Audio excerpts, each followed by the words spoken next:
Starting the gym from scratch can be so overwhelming. When I first started lifting, there was tons of gym videos saying one thing of how conditioning could be killing your gains, and tons saying the exact opposite. Cardio does not kill muscle growth. There's loads of BS online and made up exercises just to get views. And then when you get to the gym, you feel like everyone's watching you or your form's terrible. Luckily for you, this is the only video you'll need in order to get on the right path. I'm going to break down not just a standard chicken and rice, eat protein, lift heavy. I'm actually going to go into depth about how to stay consistent with the gym, how to improve your knowledge, how to learn about macros, nutrition, and so much more. So this isn't just a beginner's guide. I'm going to condense my 5 years of lifting experience into this video and talk to you as if you're the younger, skinnier Beckles. So without further ado, let's get into it. Starting with the environment. Now, before we get into the workout plan, the nutrition plan,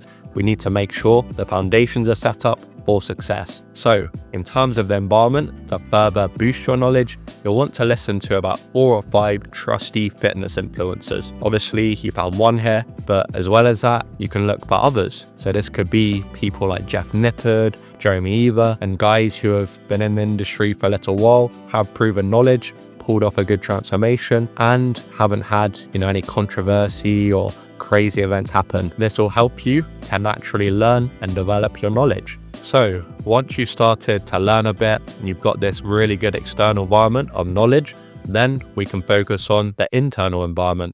So this would be the gym. And to start going to the gym, you'll want to go with friends if you can, because they can help you, they can make you feel a bit more comfortable when you're going. However, make sure that you don't become super reliant on them. So if they miss a day, that doesn't mean you need to miss a day. And if you're still a little bit skeptical about going to the gym, you can build yourself up from home. So you could start with push-ups, resistant bands, and build that confidence and build the form up, and then progress to the gym when you're ready. Or of course, you can go straight to it, completely up to you. Now that you're ready to progress to the gym, how do you find that gym? What you'll want to do is get day passes, and you can trial out loads of different gyms and find the best one for you. As some people prefer bodybuilding type gyms, others prefer commercial type gyms. So trial a few out and get to see what works with you. One of the most underrated hacks for getting super consistent with the gym is making it a warm environment. Now, a lot of people don't really talk about this,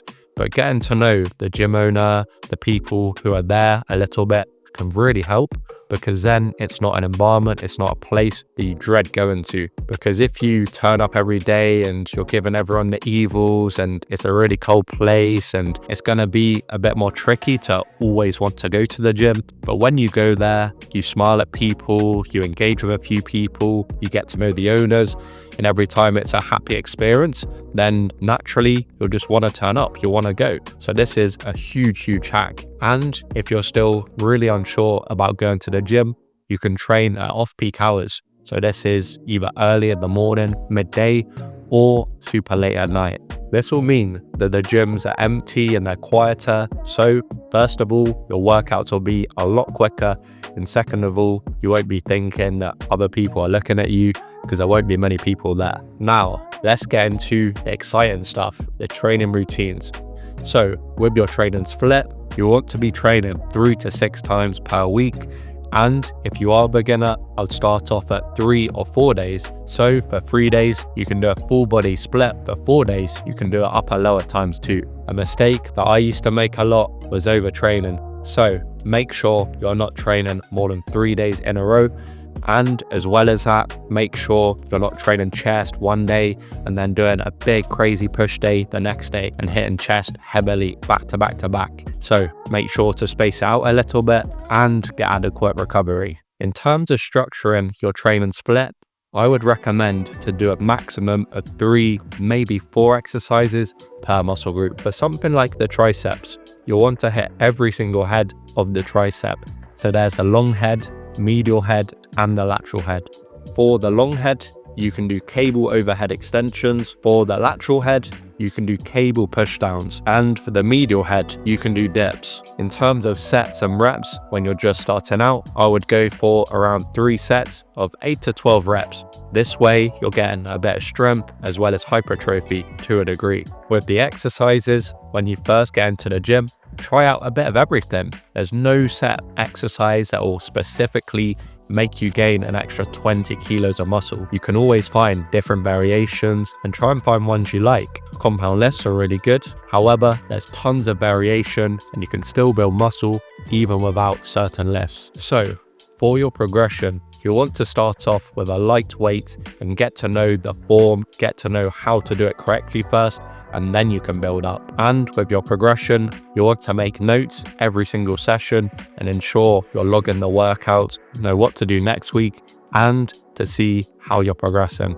With progressive overload, you'll want to increase either the reps, the weight, or the tempo as often as you can, provided the form isn't compromised. Now, coming on to clothing and supplements. And a lot of people will say that clothing doesn't matter when you're in the gym. And to be honest, I disagree. So although it's not going to get you a crazy PB, it's going to make you feel more confident. When you look better, you do feel better. That's a natural thing. So why wouldn't you want to go to the gym feeling the best that you could possibly feel? And especially when there's some gym baddies in there for the boys, you got to be turning up, you got to be looking sharp. In terms of my go-to fits when I'm in the gym, if I'm training upper days, I'll usually wear a Geoseamless tank top, like the one I'm actually wearing now. This is super lightweight and I love the camouflage, the colors, so it makes me feel good. In terms of leg day and rest days, I'd wear something a bit more casual. So something like a power t-shirt. This is a bit more oversized and it's quite chilled. I've got loads of space there, so I'm not going to get super sweaty when I'm training legs. Now, my favorite item by far has got to be quarter zippers. Now, these are a cheat code because they're super lightweight. However, it still keeps you quite warm and you're still able to be really agile when you're doing lateral raises, bicep curls, but you've got that layer of protection and it just looks so slick, I think. For my clothing, I get mine from Gymshark. And you can use code Beckles10, that'll get you 10% off. Now, let's get on to the supplements.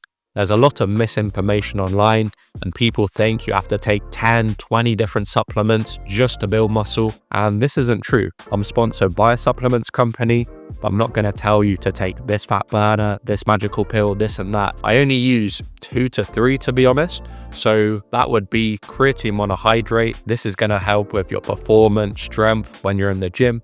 Highly researched. Another one, which is highly researched, protein powder. This is a quick and convenient way of getting extra protein in. And the last one, vitamin D. Now this helps with your overall health. When you're living in England, there's not really much sun here, so it's perfect to get, and also helps with things like testosterone too. Obviously, there's things like magnesium and zinc, stuff like that, which are very good, but it all depends on how your nutrition is, how your diet is, if there's any deficiencies. But creatine, protein powder, vitamin D, these are like the gold standard. And for supplements, I get mine from MyProtein, so you can use code Beckles there, and that will get you a discount too. Cool. So let's get on to the nutrition.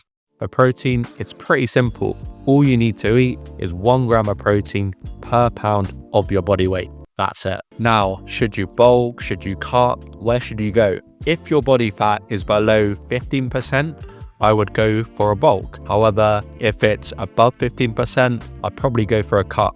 That's generally how I'd measure it. But of course, everyone's composition is slightly different. Cool, so you know the direction to go. Now we can get on to how to build out a meal. So I'm going to give you a bank of options, starting with protein. For protein, we can go for things like chicken, beef, salmon, eggs. For carbs, we can go for pasta, rice, quinoa, vegetables. And for fats, we can go for olive oil, peanut butter, avocado, cheese, and nuts. So you can match these options in order to build out a balanced, healthy meal. Of course, you can add other ingredients and other variations. Tracking. You'll want to know how to track your calories and macros, because a lot of people say, oh my God, I definitely hit my protein goal, I definitely hit my calorie goal, and they're just eyeballing it, and every single time they're like 500-600 calories off.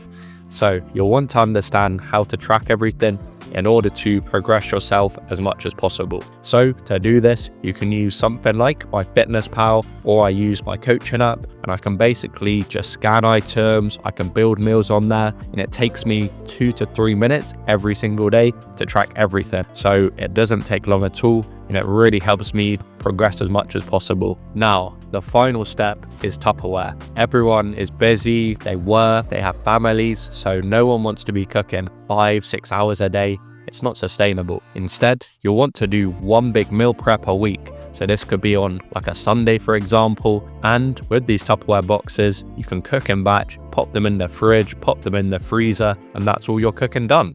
So yeah, that comes to the end of the video. There's a lot that I've covered there, and I hope it's helpful. And to anyone who wants more of a customized approach with one-to-one support and a bit more accountability, you can click on the first link in the description, fill out the coaching form, and I'll be in touch to see how I can help. But yeah, other than that, drop a like, drop a subscription, and I'll catch you next time.